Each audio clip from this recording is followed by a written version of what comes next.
interesting talk for me to think about how to give. And because you'll see my path in my life has been pretty diverse, pretty eclectic in certain areas. And so if some of you know, I'm reading with a friend. I'm a big fan of reading and talking through books with people. So I'm reading 12 Rules of Life by Jordan Peterson with a good friend of mine, and we're kind of going through a chapter every other week. So I kind of took that theme with really a handful of observations, not rules. I wouldn't be that prescriptive at all, but it's really meant to be kind of some observations. It's also meant to be very, very real world. Although I do have I said this at dinner, we had kind of dinner beforehand, I have very specific moral perspectives as to kind of why I've set my path out and my life out the way I have, and feel free to ask about that when we do the Q&A. But really the point is really to kind of more like realpolitik, right? Like this is what I see in the world when I'm out there, and really this is how I would encourage you to think about things, irrespective of the moral kind of perspective you take on them, really just to bring the issues to your mind. So let's see if we can go forward.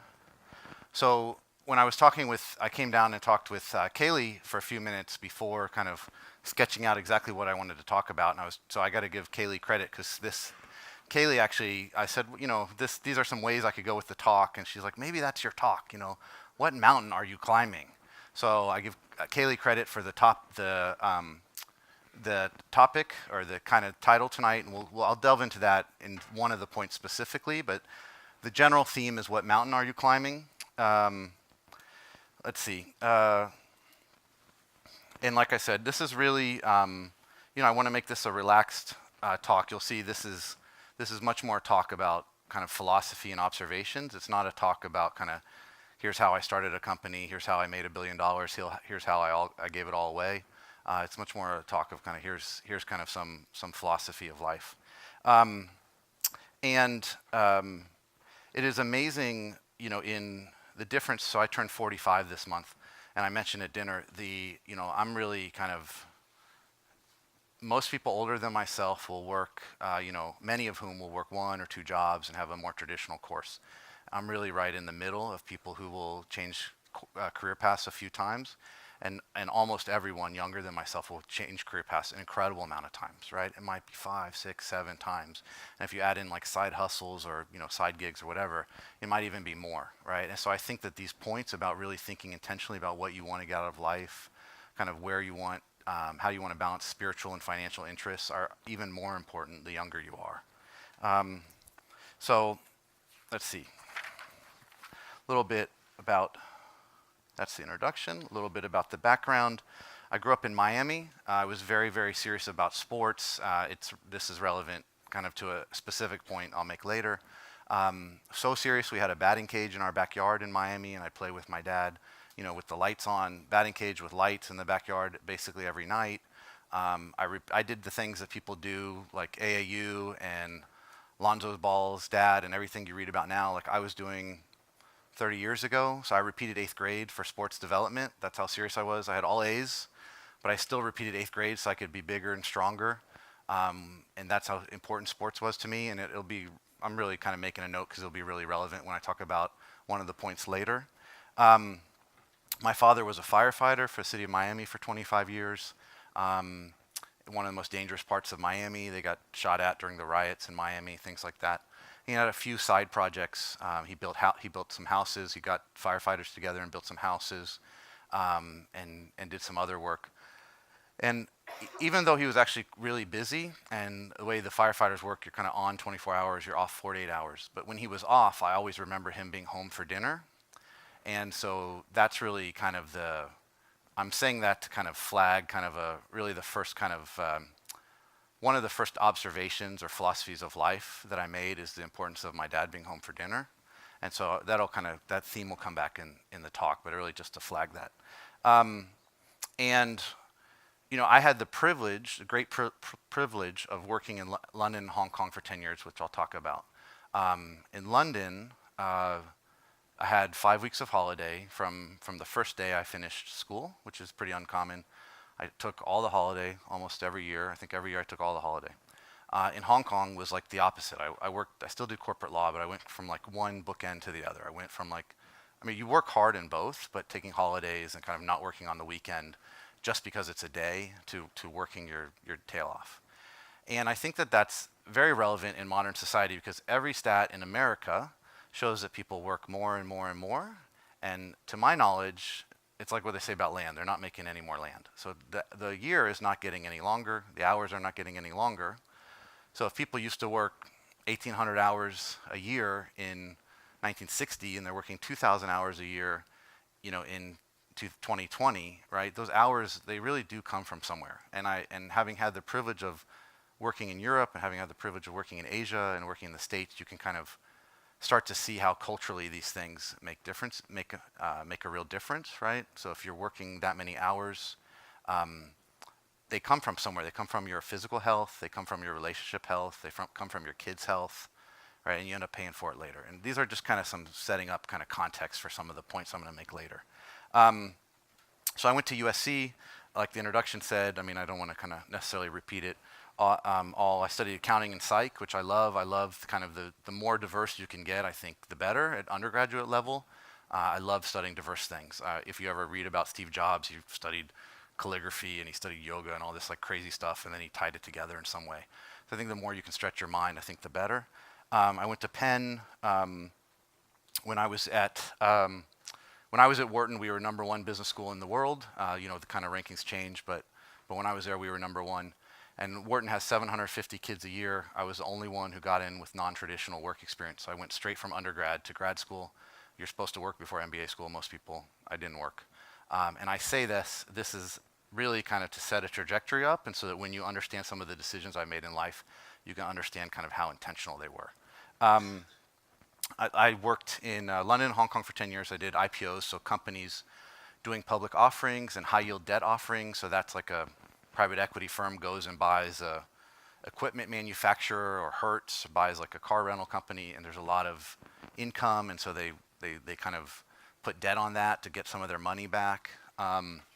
Helped a lot of interesting deals in China, South Africa, Kazakhstan, Bangladesh, and I'll give you a couple of examples just to kind of set some of the interesting things you can do in the international world. So probably 3 of the most interesting deals I worked on. One was FIFA, which is of course the World Soccer governing body, which 20 years ago people in America didn't pay as much attention to. Now people know who they are. They had the recent kind of corruption. But FIFA, because they used to self-insure for the World Cup, so they used to sell all the advertising ahead of time, and they used to take all the money and spend it, rightly or wrongly. They'd spend all the money ahead of time, so the money was gone. So if terrorism happened and the World Cup was canceled, which was a very real possibility after 9/11 and everything, they were sitting on maybe $400 million that they had to return that they didn't have in their pocket. So how do you deal with that? So what they did is we did the first deal to ever pass the risk of terrorism onto the financial markets. So they then issued bonds, and you bought it as a bondholder. And if the World Cup was canceled for some reason, the bondholders would be the ones who would lose their money, not FIFA. And so you as an investor were making a bet as to whether terrorism would cancel the World Cup. So very interesting, also very practical, because FIFA couldn't sit on $400 million. They spent the money. Like they had to spend the money on their obligations. So that was a really interesting deal. I did the IPO of Grameen Phone in Bangladesh, which is Muhammad Yunus won the Nobel Prize for Grameen Bank, which was one of the first microfinance that kind of launched kind of 1,000 microfinances, the ladies in the villages with phones, and they would kind of sell the phone time to the people in the village in Bangladesh. So that was a very interesting deal because you had a social entrepreneur in Bangladesh with an investor, Telenor, which is a Norwegian telecom company that does a lot of socially good work investing around the emerging markets. So we did that IPO, very interesting, trying to navigate the Bangladesh capital markets, which were not developed, very hard to figure out. And we did a deal in Kazakhstan, which most people know from Borat. Not actually a real Kazakhstani guy. And when you do these deals, as an attorney or as a banker, you're getting news feeds. So like you would, as an example, if you're doing a deal in Kazakhstan, you'd set a news feed to Kazakhstan and you would get all of the news just to see what's going on in the market so you could follow it, right? Because if you got some news across your desk that the government was going to take away the mining rights or something, or that they were going to war with somebody, you had to either stop the deal or you had to tell the investors. And this was so we were doing the deal at the same time that Borat was all over the news. So we used to get like the most ridiculous, and then you have like the secretaries are doing the news clippings and giving it to you every day. So we used to get the most ridiculous, like, your other deal, you get a news clipping like telecom in, France, this is what's going on, like medicine, pharmaceuticals in Germany, like not boring news stuff. You're just looking for weird stuff, but just very boring news clips. Every once in a while, something would be relevant. We used to get news clips every day about Borat and we would read it, bill it like $1,000 an hour reading Borat news clips. We used to get the Kazakhstan foreign secretary was blaming the government of Kyrgyzstan for planting Borat in the media to make Kazakhstan look bad. That was their they had a little conspiracy theory that the neighboring stans were had made up Borat to make Kazakhstan look bad. So we got like really goofy stuff like that. But it was very interesting, fun deals. I think the most interesting when you do emerging markets, like really trying to solve problems. It's all of law has an element of kind of repetition and negotiating, but not all of it has an element of trying to solve difficult problems. And that's a kind of a theme that hopefully I'll come back to in the talk.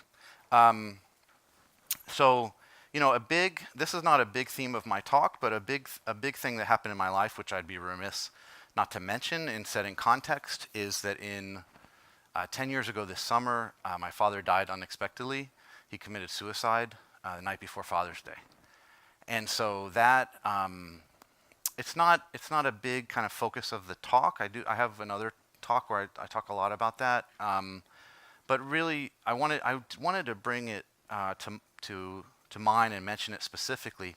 Really, first of all, to make a point in front of this audience that you shouldn't be afraid to talk about it, honestly, like as just one thing by itself. But also that, you can and should use tragedy. You should look for greater things to come out of tragedy, right? So whether it's it's kind of the classic kind of reanalyzing life. If you lose a job, maybe you look and analyze it whether like you were meant to be in that industry, right? If you lose a parent, maybe you look at how short time is, right? If you lose a spouse or something, maybe you analyze kind of different things. So that to me was a catalyst for a lot of the new thinking that I went through. But I wanted to bring it up, not to harp on it, but really just to say like a lot of times there's a temptation to push it aside, and you really should let it. Stretch your soul. There's a book called A Grace Disguised. I don't reference a lot of books in this talk, but there's a book called A Grace Disguised. And one of the fundamental points that the guy makes, who's a Christian professor who lost his wife, one of his daughters, and his mom in the same car crash, is that if you let it, grief will stretch your soul, will enable you to it will stretch your soul. So that's kind of an important kind of marker in my journey. So at some point after my father passing away, a year and a half later, I had been kind of not really thrilled with law for a while. So I decided to take time off. I went and spent time with my mom in Florida. And I started working with Sovereign's Capital. And this will be another point that I come to later, which is that on my honeymoon, because I was pretty flexible with my time, took a long honeymoon, and we spent a little bit of time in Malaysia. I took a lunch with Luke Rausch, who Henry Kastner is a co-founder of Sovereigns, along with Luke. He was working in Malaysia.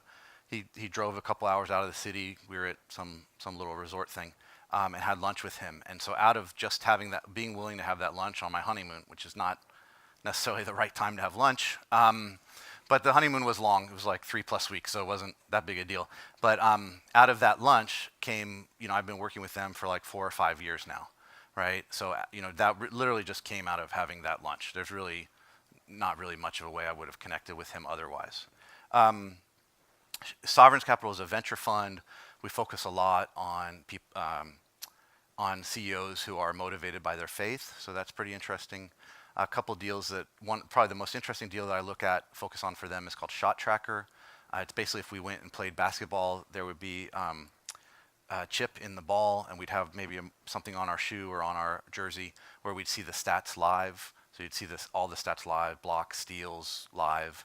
It's being used in, I think, NAIA tournaments. Magic and David Stern are investors. It's a really interesting deal, and amazing CEOs out of Kansas City. So that's a fun deal. Most of the deals are not that sexy or fun, but it's basically kind of software, classic venture capital stuff, like whatever, the next Uber, the next, not so much consumer, more like enterprise, stuff that Biola would buy to kind of manage student fees, stuff that a company would buy to manage inventory, things like that. But it's still fun, still interesting. And as an offshoot of Sovereign's Capital, I co-founded a couple years ago a group called Believers in Tech, and the general idea is that churches are not really great at doing industry-specific meetups, and people in tech are pretty unique. So it's very, there's Matt, who I was sitting next to at dinner, MBA student, used to be a missionary, is starting a tech company focused on delivering goods to construction sites, right? So you're MBA, so you're a little older, but there's no other industry where 30-year-old people might go out and raise $2 million and hire 10 people, right? It doesn't happen, right? And so if you're a founder in tech, you have some pretty unique kind of concerns. And then of course the tech industry by itself is pretty interesting. So we have a founder investor group that we meet basically once a month for dinner, and we have about 85 people on that list, all in Southern California. And so that's really an incredible group of people. And then we have kind of a broader network that we do events about once a quarter. So that's really been an amazing opportunity to help out, kind of basically to grow Christians in tech getting together. And LA and Orange County are so disparate, right? So many 150 kind of different towns. So something to be able to connect them together. So Believers Tech is great. And I do a couple other things, but basically, in addition to venture partner at Sovereigns, I help a friend of mine. We look at buying virtual reality content. So we're basically building a library of virtual reality content. So, pick your favorite movie, your favorite TV show, Lord of the Rings or something. We'll go negotiate with the studio and try to do like a virtual reality Lord of the Rings experience, Batman experience, whatever. We signed the first 7-figure virtual reality film deal, which was announced at Sundance a year ago. It's a experience called Spheres, like the spheres in the sky. Jessica Chastain is one of the narrators. It was featured on the Today Show maybe 3 weeks ago. It's really interesting, and basically, really the kind of summary of all of this is I've set up my life, or tried to set up my life, to do really cool deals, spend time with my wife and my daughter, and to go to a very good church called Vintage in Santa Monica, right? So that's kind of where I am now. And so I want to kind of now go through and kind of give a couple of observations. I have 9, but in kind of practicing for these talks, you're never really sure how the time would go, right? So I had written down, I'm at like double the time I thought I would be, so I'm taking longer to do my introduction. But the point is, so let me just go through and start with some of the observations, and and we'll go from there. And I may kind of go quicker on some of them and sit on some others. Okay. And these observations, I like stories, right? They're easy to tell. They're hopefully even more important, easy to listen to and remember. All right. So first observation, be loyal to yourself. Okay. So maybe 3 stories, okay? So my friend, we'll call him Brian. He works for used to work for big company called GE, right? And before the world of Google and Microsoft, GE was very, very impressive place, right? He has an undergrad degree from a legitimate school, but not Harvard, but legitimate school. He always said to GE, like, I want pay for me to get an executive MBA. I want to get an MBA. No, we have the best training in the world. We train you at GE. You don't need it, okay? So, all right, he pushed for like years. They never would pay for him to get an executive MBA, right? And I'm not saying they're wrong. That's not the point of this slide at all. Then he goes and puts a very large down payment on an engagement ring for his fiance, okay? He's got his BlackBerry. This guy kept a BlackBerry forever. I don't know why. He's got a BlackBerry. He's walking back. GE is a public company, right? So you're not going to get kind of private notice of things. This is a silly thing I did at the gym, which I had to see the dermatologist for, so not a fight, just for the record. So he's walking back from putting a very large down payment on his engagement ring when he looks at his BlackBerry. Oh, my division of GE is being sold. My job will be gone within 6 months, right? So now, and trust me, the reason you get a business degree, I used to interview people for Wharton in Hong Kong, and the reason I would tell them you go to business school is, basically one is for the actual learning of the knowledge, the second is for the connections, and the third is something different for everyone. For me, it was leadership. I ran a big charity. For somebody who's been a banker, Goldman, it might be just 2 years to just take a breath and figure out what they want to do in their life. But the point is, you go to business school not just for the knowledge. He may have been smarter than all my classmates at Wharton, I don't know, right? But he didn't spend 2 years meeting 700 people in his class at Wharton, right? So now he's out trying to get a job versus somebody at University of Chicago who's got an MBA. And it was very difficult for him, right? Now that doesn't mean you can't network other ways. It's not the point, or the GE was even wrong for him. But the point is, do not assume in the modern world that companies will be loyal to you, right? My other friend where I worked in London, I think I got to make up names. We'll see. But when I started work in 2001, I started work 2 weeks after 9/11. So the market had crashed. There wasn't a lot to do, right? The first year, he was told, you're not really doing that well. Your skills aren't up to snuff, and we might have to maybe let you go eventually, right? But it's all your fault. It's not us. It's all your fault, right?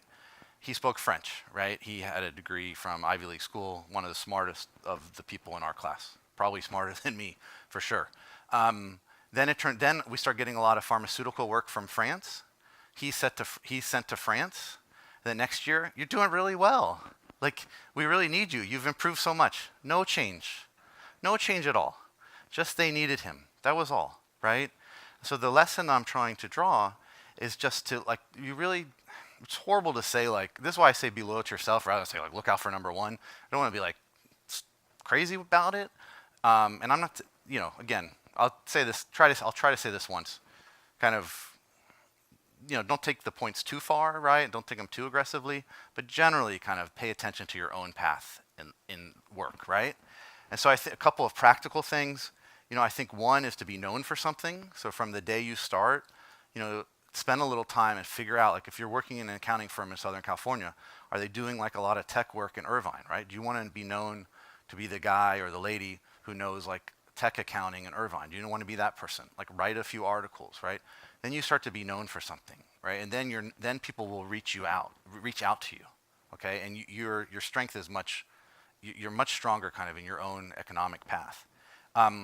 Number two, I would say always make time for lunch, right? So if you stay within the path at Price Waterhouse or whatever, it doesn't really matter. But chances are you're going to leave, and so when you leave, you're going to call those people you had lunch with. If you call them cold, it's actually very difficult. Not impossible, but very difficult. And the third thing, and this is I try to throw in some personal kind of errors I made, is basically impressions matter, right? So similar to my friend. I used to work just as hard as everybody. It's a law firm. It's billable hours. But I would spend the week, I would try to take the last train on Friday and go to Paris and come back on the first train on Monday morning. And I made the great mistake at work at talking about it, right? There are certain industries where you don't, in New York, it's more obvious. You brag about how many hours you work. You don't brag about the social life you have, right? And if you sit outside of the norm, I work the same hours as everybody else. It's in the billables, right? But it's the impressions matter, right? And this is really speaking to people who will be new in the workforce. And so, basically just shut up, and do work, right? And it's horrible. In some ways it's horrible, I'm being repressed. But it's a real thing, right? And so that year I got a review. We don't think you're that into it, blah, blah, okay. So I stopped talking about it. I still went to Paris. I still went to Budapest. I still went to Morocco. I still went to Sweden. I still did all this stuff, but I stopped talking about it at work. Review next year. You've really buckled down. You're really serious about work. We see you're doing great. Okay. All right. So, very practical. All right. Um, let's see. Don't listen to your mother. All right. So, I spoke with Eden Chen, who's a friend of mine. He speaks at Biola, and he's a friend of Biola too. Really great guy. He was like a Forbes 40 under 40, changing the world kind of guy. He said, like, try to give people maybe some templates, some examples as I go through these ideas. So, when I did work, when I worked in law, like I wanted to enjoy it. I wanted to learn. I wanted to be paid appropriately. Okay, so when I walked away from law, I was making, this was 7 years ago. I was making almost $400,000 a year. I just said I don't want to do this anymore. I didn't. I had the privilege of going from a firm where I enjoyed it, but I would have been like the story of the frog with the slow boil, where you kind of gradually, to going to a place which was really difficult. And that doesn't mean they're bad people, but they just worked their tails off. And I didn't like it. So I had the privilege of kind of being pushed out. I mean, not being pushed out by the firm, but myself. Like I didn't like it here. I wanted to leave. And so the market, this is 2011. The market was again down. My mom says, things are tough in America. Are you sure you want to leave? You have a great job.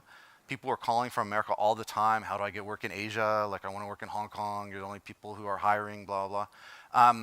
But my mom's saying, like, are you sure you want to do it, right?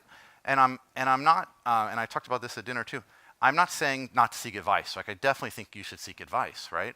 But you should be aware that the more unusual your decision is, the more you have to decide for yourself after seeking the advice and praying, of course. So in Hong Kong, I prayed twice. I'm a big believer in fasting and praying, but in saying that, admitting that I don't do it enough, but I believe it can work and does work for many people. I prayed and fasted twice, and literally each time I literally felt a push at my back to leave law. But that's kind of a point that I think that can be used. But that's not really the point. The more unusual thing you do, the more odd reaction you'll get from people, right? So people who love you, right? They'll love you and they want what's best for you. They don't understand the modern world, like your parents compared to now, right? They don't understand the modern world and job realities. Some people will be jealous of you, and it's real. Like if you want to test your character, like find your most successful friend and see if like when he fails or she fails, if you inside rejoice, or if you like are sad and really want him to like be like making $1 bazillion, right? It's like a big character test, right? So like, but people will be funny about it, right? And so the point of this is like, listen, ultimately these decisions are for yourself. You have to live with them. Like take advice, but make the decision yourself, right? My mom, my father and my mom, this is I think a point I'll talk about later. Like my dad was a firefighter. It was a big deal to him that I was a lawyer, that I had like a professional degree, that I would always be able to have a job, right? So walking away from that, you don't walk away from being a lawyer, you can always go back to it.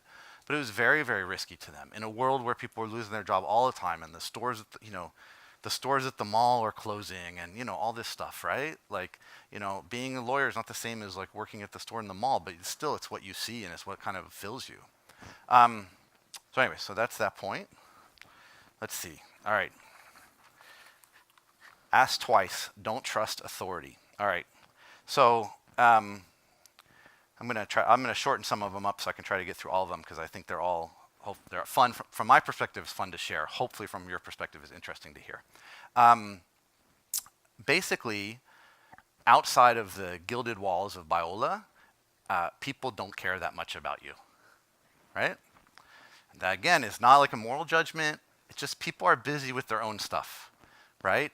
If somebody calls me and wants to have like a lunch and I miss a lot of emails or don't respond, it's not because I'm lazy. It's not because I don't want to get back to them. It's because like my daughter's more of a priority. I'm busy. Like, and I don't mind if they chase me again. Like, it's great for them to chase me again, right? Like, if I don't want to talk to them, I will say like I'm busy. Like, reach out in a month. Sometimes I just miss it. Like, I'm gonna be in Vietnam next week with my brother-in-law. Like, I may just miss a week of emails, and I may skim them and look for important ones, and then just miss them, right? And busy people, like, again, like they're just busy with their own stuff, right? So don't be afraid to ask twice. And that goes from everything as simple as like when you don't have much money and you graduate and you go buy a laundry machine, and you like, if you follow Dave Ramsey, like ask for the dented laundry machine, ask twice for the discount, something as simple as that. But especially with bigger stuff. So the one story about this is, did I say the story about my mom at dinner? I didn't, right? Okay. My mom had sleep apnea surgery, and they put the intubation tube down the wrong tube. They put it down the esophagus, not the trachea. and they tore it. Okay, they tore it, and that accident has a 30% chance of death. Okay, and there's not a lot of things you can mess up in today's world where you have like a 30% chance to die. Okay, so basically our we have body cavity, right, and you got water dripping in, not good. Okay, so she was in the hospital in Florida. They got a big sign on the door that says like, nothing by mouth, no water, no. Okay, so okay, I won't embarrass anybody, but if you have a sign that says nothing by mouth, can you put ice in their mouth? Yes or no? No, okay? You put ice, the nurse puts ice in my mom's mouth for like a day and a half. So water, which is water, ice becomes water, right? For those of you who are coming over from the, from the other school, not from the business school, but from the science school, right?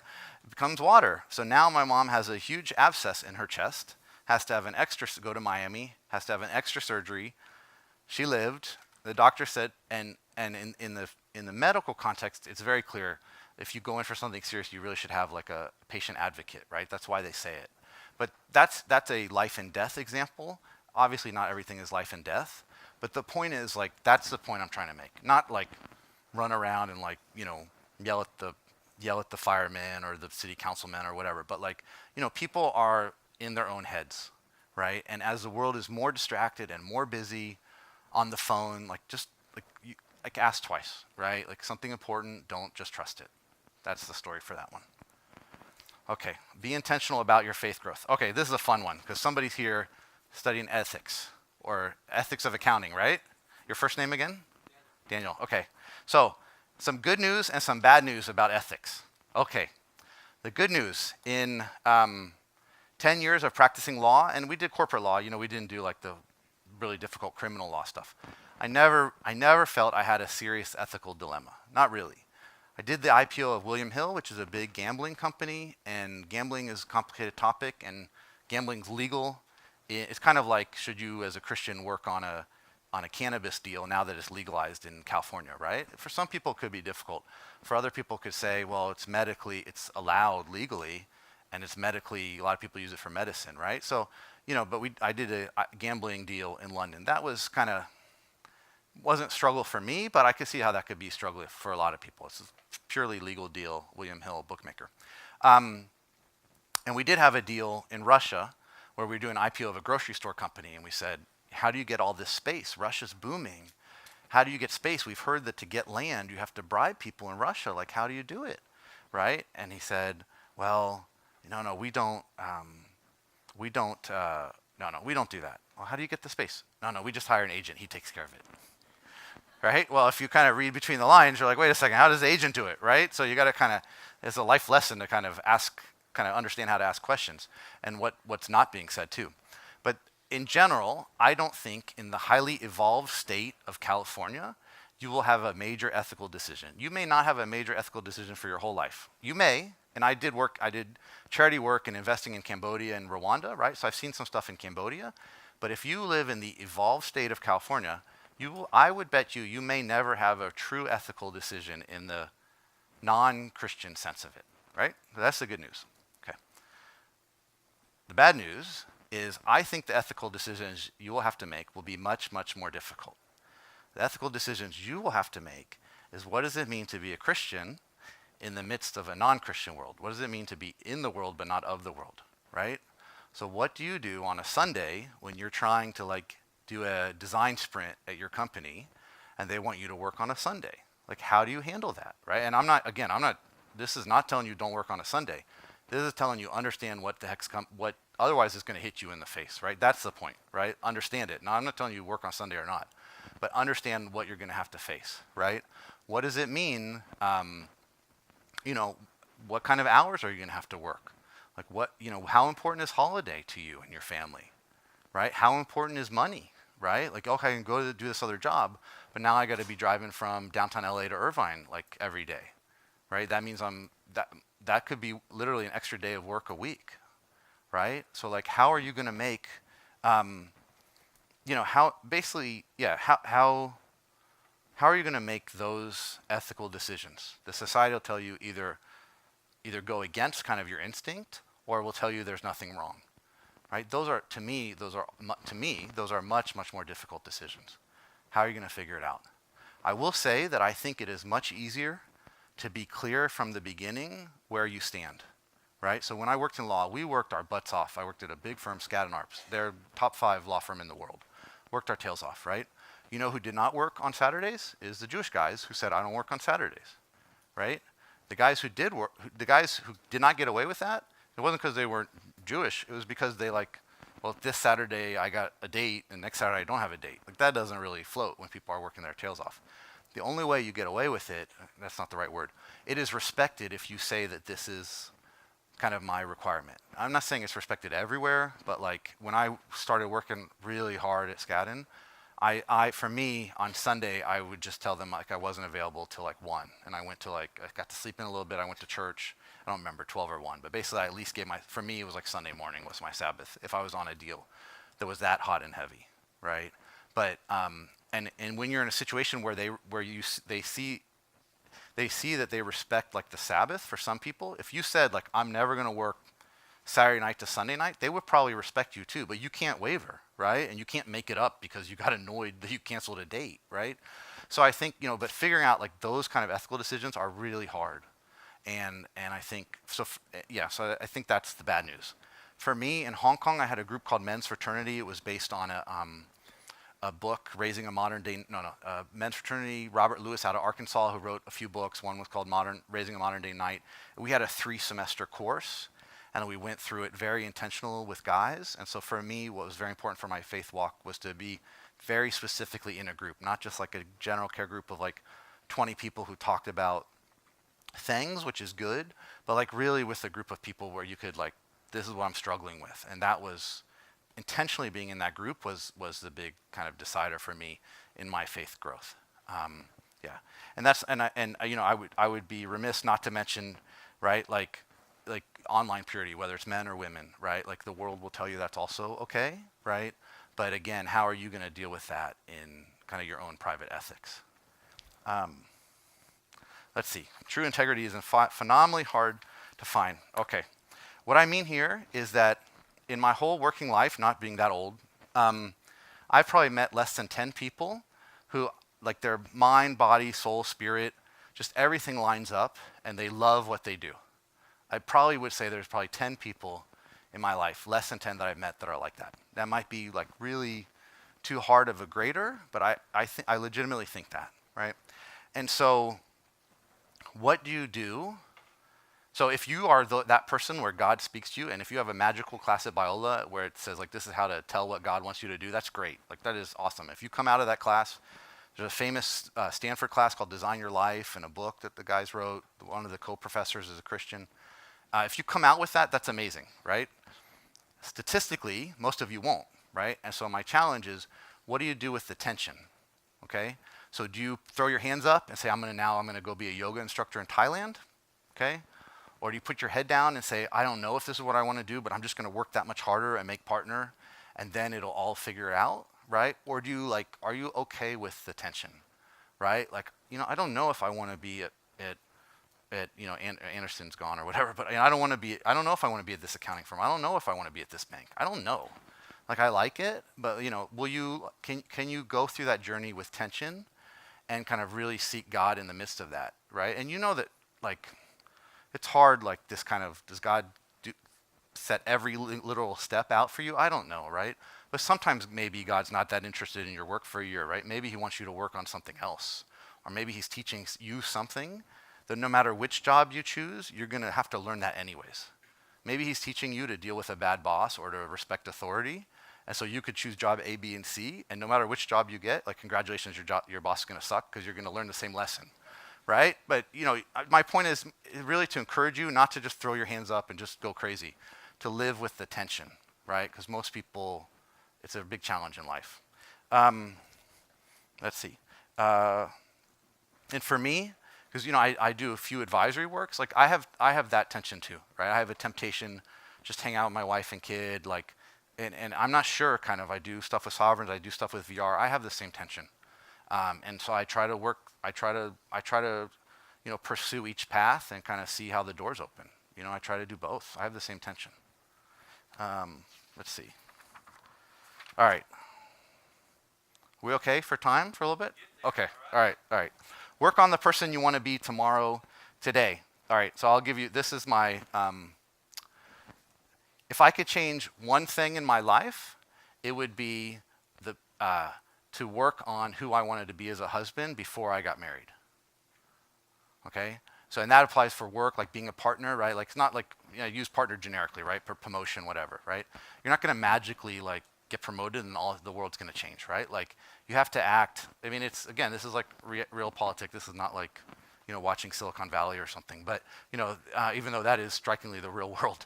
But most of you are not going to go start a company and make $1 billion company. If you do that, you can wear kind of tennis shoes and whatever you want.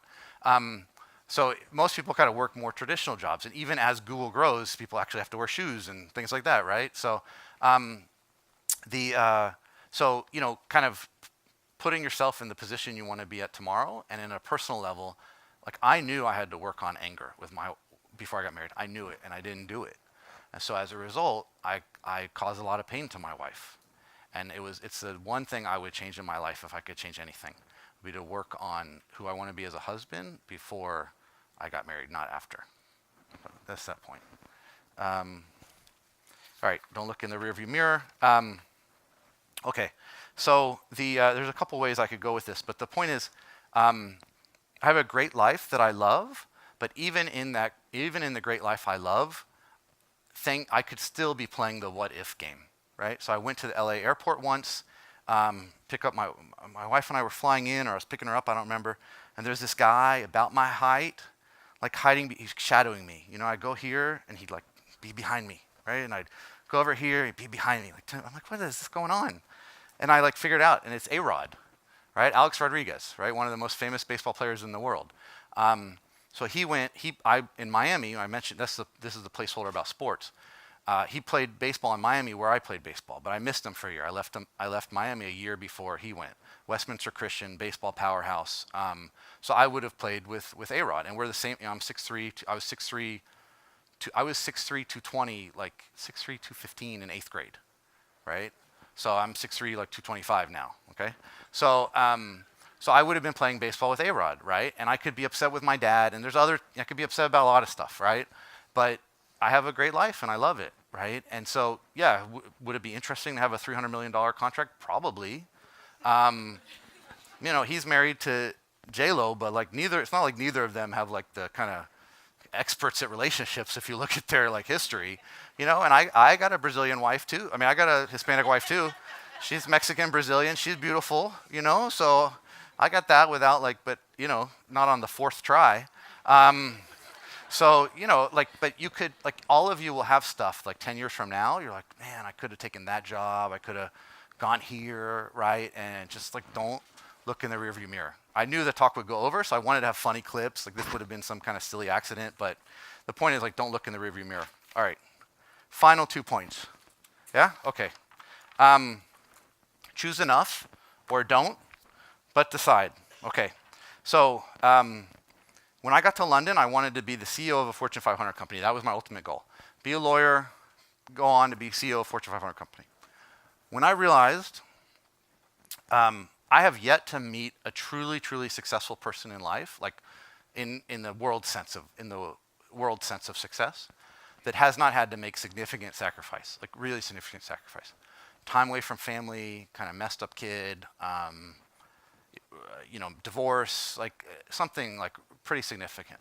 I've yet to meet that person. They may exist, but I haven't not met them, right? So I made a decision to get off that path. It was a very difficult decision, but I made the decision to kind of, in essence, to create my own path, which most of you will probably be forced to do by the reality of kind of the current economy, right? But I'd maybe get ahead of it, right? Maybe start thinking of it rather than kind of your path being forced on you. The saddest thing to me was not the person who worked their tail off, didn't see their kids for 2 years because they worked so hard from senior associate to be partner, and made partner, although there's a joke about making partner in a law firm, which is that making partner is like winning a pie eating contest for which the prize is more pie, right? So you really have to love what the heck you do because you just get more of it in your face. The saddest thing was there were so many people who really sacrificed themselves for 2 or 3 years, worked their tails off, and didn't make it, right? Because there's no guarantee, not in modern society, right? And also people tried to make it, and then the market fell out, right? So 3 years before, 3 years after, they would have made it. Just luck or providence, I mean, whatever word you want to use, right? But just bad luck. So that was the saddest thing to me. This guy just missed seeing his kids for like 3 years. I mean, not all the time, but missed a lot of time with the kids for 3 years and didn't even make partner. And then when he sat back and looked at it, it turns out he probably didn't even want to be partner. Because if he wanted to be partner, I worked at very big firms, you could just go be partner in another firm. But a lot of those people just left law. So if you work really hard and don't make partner and leave law, that means you didn't want to be a lawyer. Like that means you didn't want to make a partner. Because you could go do it at another smaller firm. It means like you did it because that's what you thought you did, right? And so you sacrifice a lot, right? And so, for me, like goes back to the point of the talk. I chose the mountain I wanted to climb, right? And for me, it's doing interesting deals. Like I still work, right? I don't want to give you the impression I don't work. Like or don't work hard. I was working last week till like 5 a.m. I don't do that all the time, but on a specific project, I will have to go and check maybe an hour or two of work when I go home tonight. I live in Santa Monica. I still do work, but I don't live for the work, right? Like I make to the extent I can, I make it kind of fit into the schedule that I want to have, right? And so I wake up, I'm with my daughter in the morning for a couple hours, I'm with my daughter for a couple hours in the afternoon before bath time, right? And that's super difficult to see. And then I may have to do some work at night if I have to. I usually don't, but sometimes I have to. So this is yeah. So that's Seraphina, a derivative of seraphim, the word, that's where we got the name. And she's 10 months old. And so, I get to see, I get to spend 2 hours. She's got an amazing smile. The goal is that she has my eyes but nothing else, because my wife's much prettier than me, so she has my eyes. But I get to spend a lot of time with her, get to do cool work, right? And that was the path that I chose and developed, rather than I have a house in Santa Monica with an ocean view. I get to see my daughter. I get to do cool work. I go to a good church, right? Could I have a bigger house? Yes. Could I do more work? Yeah. I mean, yes, but like what? There's a famous study that says like after about $85,000 a year, people are not happier. If you update the study for now and you add in California, maybe it's 130, 150, right? But there is a very specific study that says after a certain point, your happiness actually equals out, evens out, okay? And then let's see. So I'll end with one more point, but this is, again, the biggest point. Like, think for yourself. Like, what do you want to do? What mountain do you want to be climbing? Okay, and the last point, failure makes you interesting. Okay, don't be afraid to invest, to live your life as if money isn't the most important thing, and to know you will be okay if you fail, okay? So when I applied to Wharton, #1 business school in the world, certainly when I was there, who was not in short supply was bankers from Morgan Stanley, okay? Who was in short supply? Interesting people. There's nothing wrong with a banker at Morgan Stanley, right? But interesting people, they were looking for interesting people, right? And the more elite you get, like if you ever read about how to get into Harvard, like they want some kid who like went to Africa and started 5 charities in between like learning in between going to South Africa and like all this like crazy, in between going to Brazil, like the more elite, the more interesting people they want, right? The most successful friend that I'm in touch with from business school runs a company probably worth $1 billion. It's got $250 million of revenue. He was a gardener. So he ran a big garden, right? Like the equivalent of Huntington Gardens or whatever that's called, but up near Northern California. He was a gardener. So in my learning team at business school, guy at Bain, lady worked at Merck, somebody from Asia, blah, blah. This guy's a gardener. You're like, what the heck? It's like, what? Like, am I in business school? Like, I actually made you think the Wharton wasn't that impressive, because I was like, would this guy get into Harvard? Seriously. He's the most successful of all of us, right? Because he's an interesting guy. I mean, he's smart, don't get me wrong. He went to work at McKinsey, but like he's smart, but he's interesting, right? And in a world that is constantly seeking authenticity and community, and you would, I don't even know technically, millennial is the word, I don't know technically what generation you are, but you're younger than me, right? So it's even more so as you get younger. People seek authenticity, right? And if you do something and you fail, you learn, you become a more interesting person. You're the person at the dinner party that they want to talk to, right? And that gets you connections, and that gets you in the door, and blah, blah, blah. You become it is great to be an interesting person. I'm not saying be an idiot, but I'm saying be an interesting person, right? Not a lunatic. They are different, right? So just as an example, so, they did a study on men with, I think it was men, with scars, right? You'd think you have the perfect face, Brad Pitt or whoever's the perfect face guy, Ryan Reynolds. And, but if you have a scar, you're found more attractive to the opposite sex, at least men. Why? Because you survived something. That's why. That's what the researchers hypothesized. But you're literally found to be more attractive, right? For myself, just one example. So I mentored a guy, Seth, he was a formerly incarcerated guy through a program called Defy. And I was chairman of a snack bar company called Prison Bars, right? And so he was a pro basketball player for like 10 years and went to jail for 5 years. And I mentored him through this program. And I was chairman of this snack bar company called Prison Bars. And Grant's met him.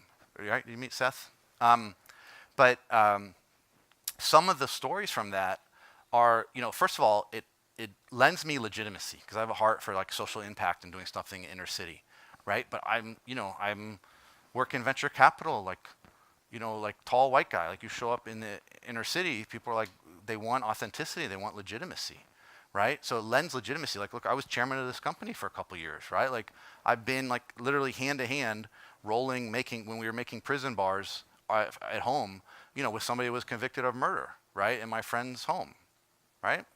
So, and that company failed, right? We changed the name inside out. He's still doing it on the side. But in essence, I hope it comes back to life. But in essence, it failed, right? But you learn a lot. You learn about what's interesting to you. You learn, you make connections. You learn a lot. So anyways, that's my final point. You've kindly stayed because I've gone over. I apologize for that. And thank you very much for listening. Discover who you're called to be at Biola University, a leading Christ-centered university in Los Angeles, with programs on campus and online. Subscribe for more of our videos and learn more at biola.edu.